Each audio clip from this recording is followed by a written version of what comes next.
he talks about that the match at Crown Jewel, and he says, you know, when it comes to LA Knight, like I'm a fan just like all of you. And I even told him that when we met him when I met him for the first time, I shook his hand. And you know, I told him like I'm such a big fan. I love what you do, blah blah blah. But he said, "You know what, guys? The last time you see him is going to be at Crown Jewel because Roman is just going to completely dismantle him, blah blah blah." And that was when LA Knight was like, "Oh, I you were talking about me? Okay, I'm following that rule, so here I am." And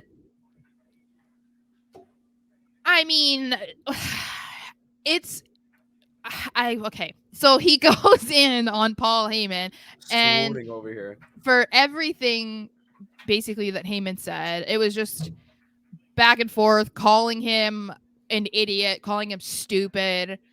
Says that Roman sent what it looks like a warning shot to him with that spear last week, but that did nothing for him because he doesn't send warning shots. And he says that he's going to go after Roman until he wins that title. And then they talk about how there is going to be a contract signing next week. So, first of all, really cool to see LA Knight start the show and have that moment with Paul Heyman because we knew like there was conflict, like as I said on the show yesterday, there was conflicting reports about whether or not Roman was going to be on SmackDown. Obviously, the people that were saying, "Oh yeah, they said he was," were wrong because I was like, I'm almost 99% certain he wasn't. Back to It back shows, not in this era. You kidding me? Yeah. That's way too much work for Roman.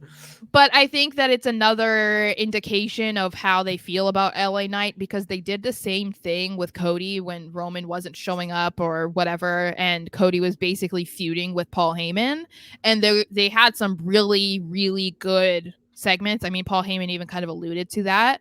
So the fact that this was their first real interaction in this type of way, he couldn't have done a better job. And I mean LA Knight. Like he could not have killed it any more than he did. I absolutely agree. To put him in that stage or in that spotlight, to go toe to toe with Paul Heyman on the mic and have Paul be really just shaking in his boots. And Mm-hmm. the moment that stands out to me is when he's asking Paul the question and trying to egg him to say yeah, and he won't Mm-hmm. do it. But the crowd, every time he asks it, is just getting louder and louder with the yeah.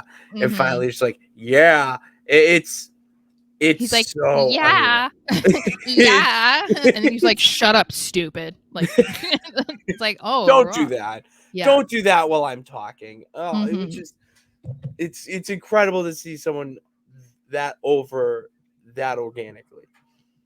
Yeah. And he did it on his own. So